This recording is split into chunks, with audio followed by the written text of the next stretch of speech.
Welcome to the Smart Publishing Impact Series. I'm Renée Lautermilch, Chief Editor at Smart Publishing, and this is the podcast where we explore all things writing, publishing, and the impact of storytelling. In each episode, I'll share insights and strategies to help you navigate the book journey, whether you're writing, publishing, or already an author. Plus, you'll hear from inspiring authors who are using their book to change lives. And if you're passionate about storytelling and ready to make an impact, be sure to subscribe, rate, and review. Now let's get started.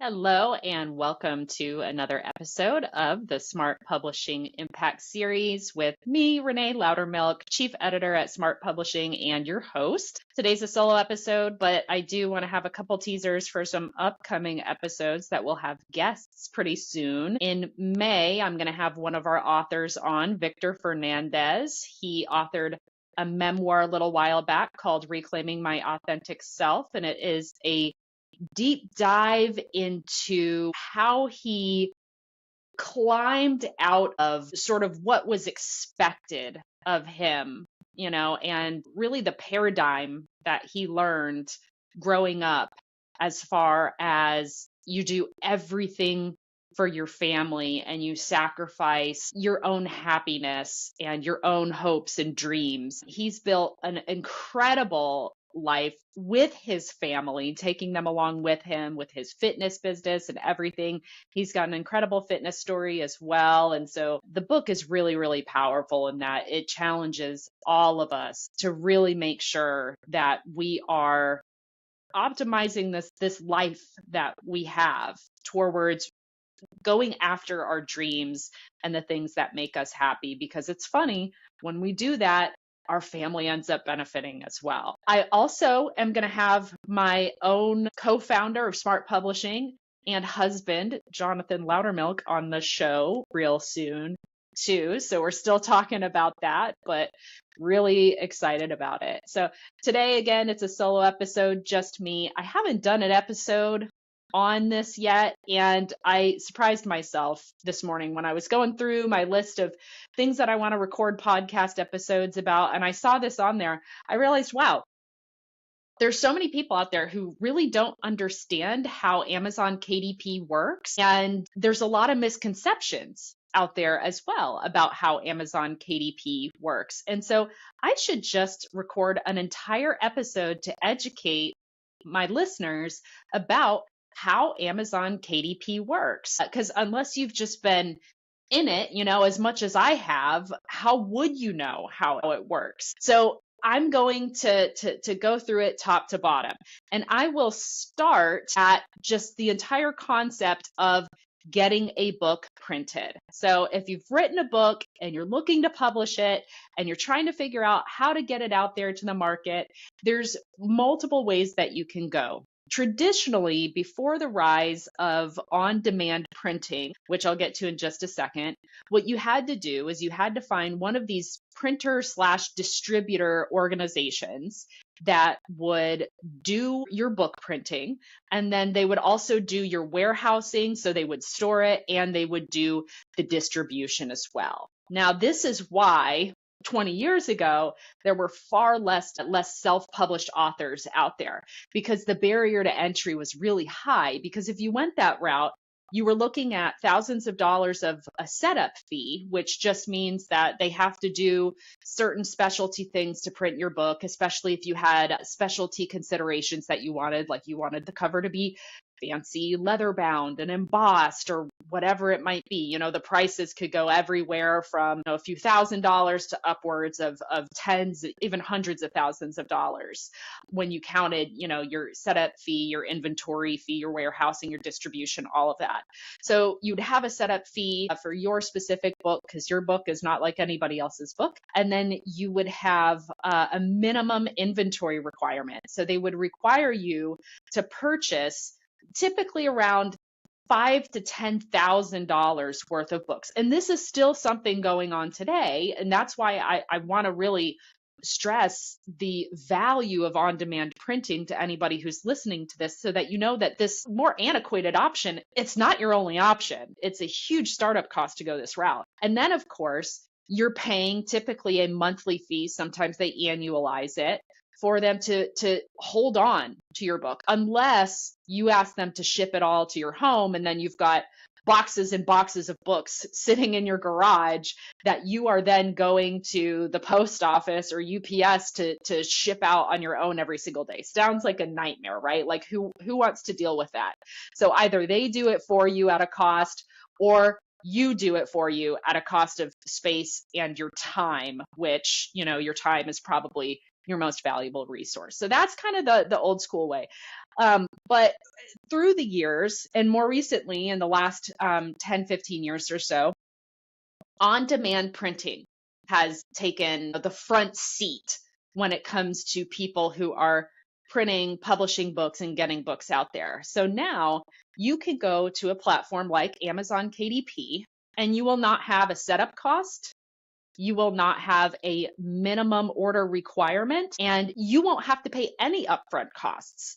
When you use a platform like Amazon KDP, it is completely free for you to publish on there.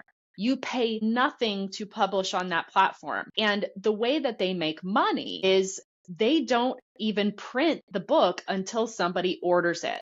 So when somebody orders it, they have different print centers that are distributed throughout the world, actually, because it's not just in the United States that they have this infrastructure. And when somebody orders a book, they print it to ship. So they print it at one of their print centers. Over here where we live in the Dallas, Texas area, it's actually Coppell, Texas, where all the books are printed for this area. And they ship it out, and they have a certain print cost. So that is coming out of your master price. So let's just say you have a paperback book and you set it at $9.99, and it's somewhere around 150 pages or so. Well, about $2.40 is immediately getting deducted out of that because that's the print cost. And then, of course, they keep a share of the royalties on that. So if it's a print book and you don't have expanded distribution, they're going to keep 40%. Of that after deducting the print cost. And that's how they're making money. But then you're making money at the same time on that 60% after deducting for the print cost. So that is sort of a high level when we get to how Amazon KDP works and why on-demand printing is great, super flexible. Now, there's a lot of misconceptions about, okay, if I do Amazon KDP, that means I can only have a Kindle. That means my book is only available on Amazon KDP. So let me go through that. So first, when you publish on Amazon KDP, you have 3 different types of formats that you can publish on. And that is Kindle, which is your digital ebook format. That is paperback, and it is hardcover. And I especially love the way that they do their hardcovers. So if you are watching on video or YouTube or something, you'll be able to see this. If not, you won't be able to see this. But what I'm doing is I'm grabbing 2 different books here that are sitting on my shelf. One book is mine, and it's a hardcover, but it's a case laminate. That is the specific type of hardcover book that Amazon KDP produces. And when you have a case laminate, that means that the actual hardcover is what's printed on. There's no jacket that is constantly driving you nuts coming off of the book. It's part of the book, and it looks really good. You can do it in a matte, or you can do it in a glossy format, because you do have some options within KDP's parameters of how you want your book to look. So you've got a case laminate as opposed to the old school style of paperback that has that printed glossy jacket that comes off. And if you have a toddler like I do, she's constantly taking them off. And I had to look really hard on my bookshelf because I only have 2 more books that have a jacket cover, that are hardcover with a jacket cover, that have not been ripped and shredded, or that have not been taken off and crumpled. And so now I'm just left with sort of the naked book here. So I think that case laminate is far superior. I vastly prefer it myself for all the reasons that I just went through. But that is one of the 3 different formats that you can print on with Amazon KDP. Now, I talked about how you have to work within their parameters. So there's a whole list of trim sizes that you can look up, but it's a pretty good list. And trim size just means what are the size dimensions of your book. You can go pretty big, you can go much smaller, but you have a lot of different options in terms of how big you want your book to be. Like I just said, in terms of cover, you can choose from glossy or matte cover based on your design. Some designs will look better in matte. Others will look better in glossy. You even have different paper types. So you can choose from white paper or cream paper. We recently did cream paper on a couple of books. And again, based off of the design, it can look really, really good. One of our authors that we did it on, his response was that it looked luxurious. And I love that. And then, of course, you can choose black and white ink, standard color ink, or premium color ink. So if you're doing something like a children's book, for example, you're going to want to go with white paper and a premium ink. So again, if you're watching on video, I'm holding up one of our children's books that is super, super cute and is a great example of how beautiful, the inside of your book can be if you have something that is an illustrated book. So lots of different options that they give you in Amazon KDP when you're going through and you're doing your book print setup. Now let's talk a little bit more about formats, because, obviously a lot of people are concerned because they think that it's only on Kindle.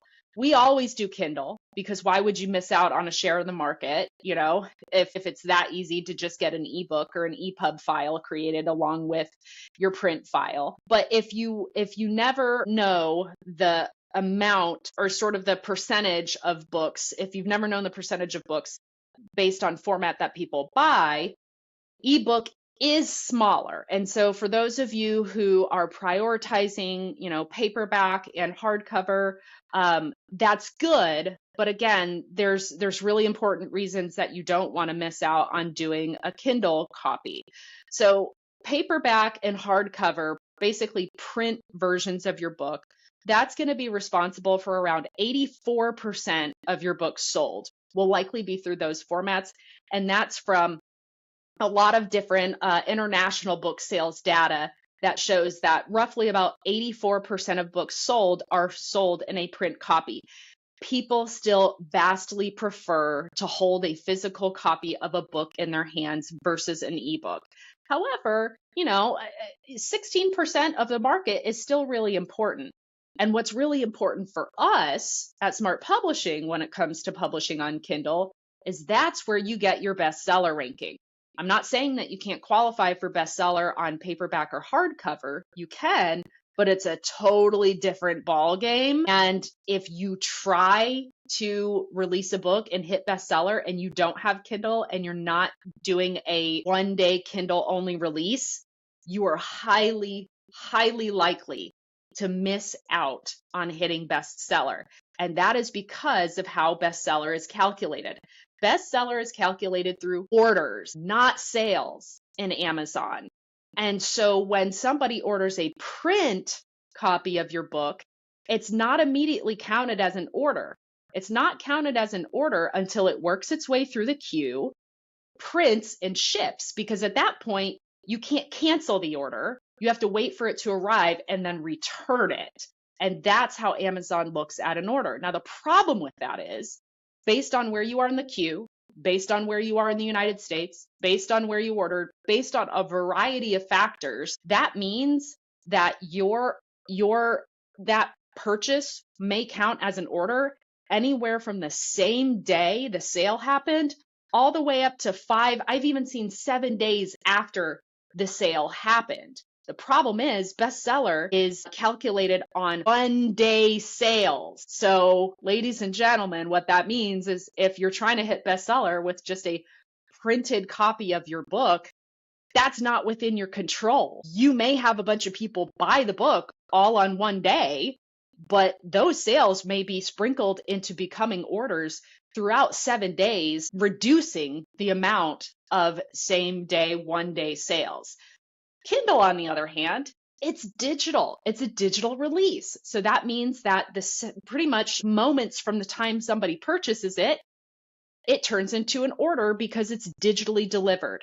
The delivery is almost instantaneous. And so that means that everybody who purchases your Kindle book on that day counts as an order that day. There may be as much as a 2-hour delay sometimes we see, but it still counts as an order the same day that it was purchased. So that it could honestly go into an entirely different episode around bestseller and everything, but that's why you don't want to sleep on Kindle. Okay. So that's what your formats look like. Again, there's no additional cost to doing all 3 formats because it's a print on demand infrastructure, which is such a beautiful, beautiful thing.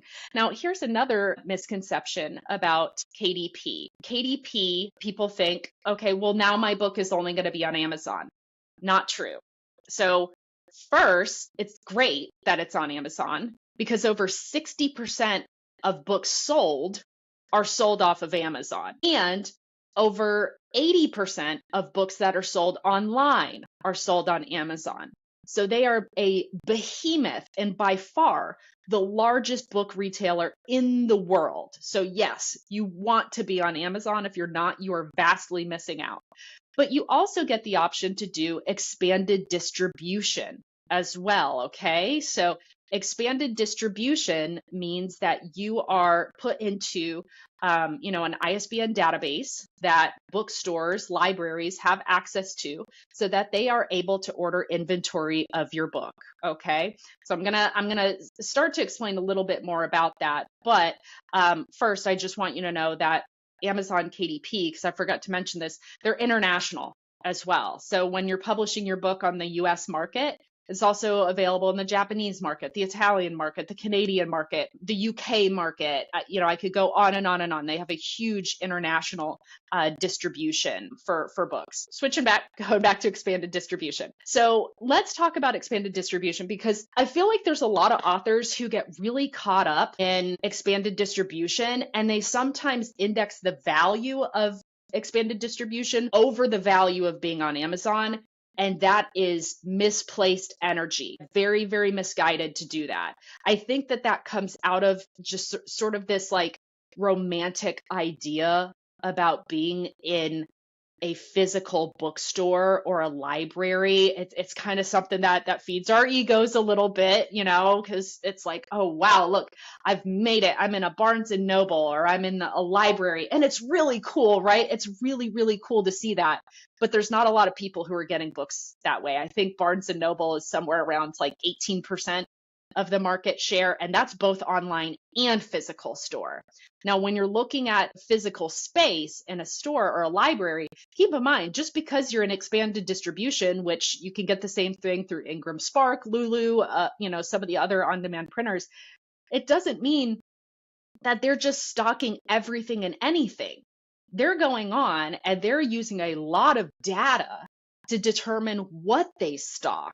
And so just because you have expanded distribution through whether it's Amazon KDP or Ingram Spark or Lulu or whatever, it doesn't mean that you're actually being stocked in those locations. There is time and energy and a marketing B2B strategy that you have to employ to try to get stocked in those stores. And I honestly think that if you're doing that, it's a misuse of your focus because, again, that is a much smaller part of your market that is looking in libraries and is looking in physical stores. The majority of your potential market is on Amazon. And so focus your energy there because that's going to be, at the end of the day, no matter where you publish or who you publish through, that's going to be where you make the majority of your book sales. And then you also have to come back to what your goal is. If you're really focused on getting in physical bookstores or you're really focused on getting in libraries, is your goal to, increase your brand credibility, your personal, your professional credibility? Does your book have a specific business strategy or a funnel that's attached to it? Because if that's the case, again, the 2 to 3 people who pick up your book in a library out in Wyoming probably are not going to really lean into your strategy very effectively. It's probably going to be a lot smarter to focus your energy on driving sales on the world's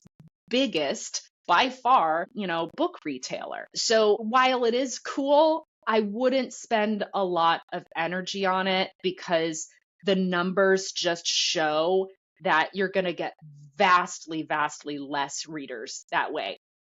And unless you're trying to become a top 1% to 5% author, you're not going to make a living off of your royalties. And so the goal of your book has to be strategic. And if it's strategic in terms of building your personal credibility, building your brand, making some kind of impact, if it's a direct business strategy like a funnel, your goal then is to get your book in front of as many readers as possible. So you shouldn't get caught up on how many royalties you're making. If you're in a library somewhere, what you should be caught up on is, how do I get as many readers as possible? How do I get my book in front of as many people as possible? And honestly, if maybe you're a fiction writer or you're a children's book writer or something, and your goal truly is to become a top 1% to 5% author, if that's the goal, you really, really, really either have to go the traditional publishing route, because those are marketing behemoths like Random House, Merriam-Webster, Scholastic, those kinds of just giants that have millions and millions of dollars of marketing dollars, connections, and stuff behind them. So you really either have to go the very long and very, I would say, discerning route of querying a literary agent, because you can't just send your manuscript to a traditional publisher. You have to be represented in the majority of cases by a literary agent, and they only take about 1% to 2% of manuscripts that are sent to them. So it's that's what I mean by discerning.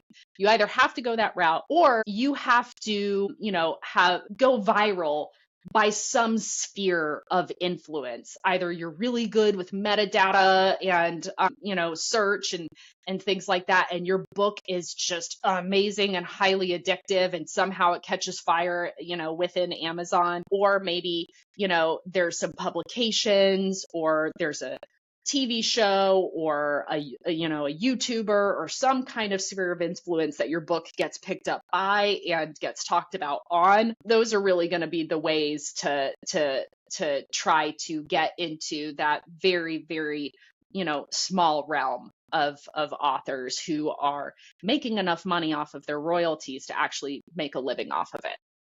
So that's pretty much everything that I wanted to talk about when it comes to, publishing on Amazon KDP. So again, remember, you've got multiple formats that you can publish on. It's on-demand publishing, which means that you don't pay a thing to publish on it. You get international distribution. You get access to expanded distribution. But again, make sure that you're not chasing, the 15% and forsaking, the 60 to 80%.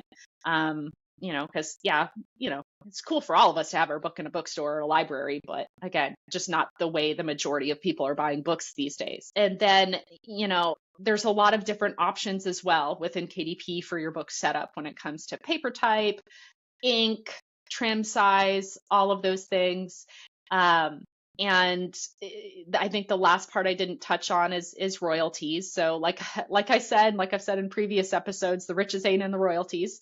But if you do want to know, you get 70% on Kindle, less your delivery fee, which is typically about 8%. It depends on the file size. So they deduct your delivery fee out of that. And it just has to be $1.99 or more. If it's any less than $1.99 that you're pricing it for, you're only going to get 35%. So as long as you're $1.99 or over in your pricing strategy, which you put your own prices into Amazon KDP, you set your prices, then it's going to be 70% royalty less your delivery fee, typically around 8 cents.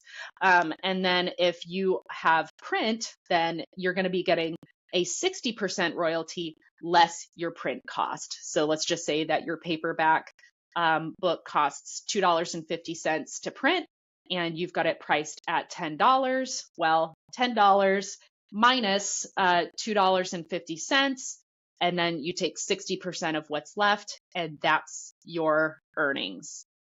So that's everything that I have for you guys. I hope that I cleaned up some misconceptions about Amazon KDP. I hope you're excited by what you learned. It's a great platform. It's why it's my publishing platform of choice when it comes to all the different publishing platforms. And as always, I know I got very passionate, but that's just because I want you to win. I want you to be successful. I want you to have, an intentional strategy with your book that is going to move whatever it is you're trying to move forward.